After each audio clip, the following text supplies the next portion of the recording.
લોકસભાની ચૂંટણી પહેલા જ સ્ટેટ વિજિલન્સની ટીમ દ્વારા નવસારી જિલ્લા પોલીસ બેડામાં ફફડાટ ફેલાવતી રેડ પાડવામાં આવી. સ્ટેટ વિજિલન્સની રેડમાં ગણદેવી તાલુકાના રહેજ ગામેથી લાખોની કિંમતનો અંદાજિત 600થી પણ વધુ મોંઘી વિદેશી દારૂની પેટીઓ સાથે 7 જેટલી લક્ઝરિયસ મોંઘી દાટ ગાડીઓ ઝડપી પાડવામાં આવી.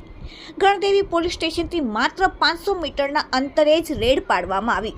સ્થાનિક પોલીસ સૂતી નજરે બ્રાન્ડેડ વિદેશી કંપનીની 21,888 બોટલ, ₹25,41,000, મોબાઈલ ફોન, વ્હીકલ અને લક્ઝરિયસ મોંઘી 4વ્હીલર કાર 8 જેની કિંમત 71 લાખ મળીને કુલ ₹98,27,000નો મુદ્દામાલ એસએમસીએ ઝડપી પાડ્યો.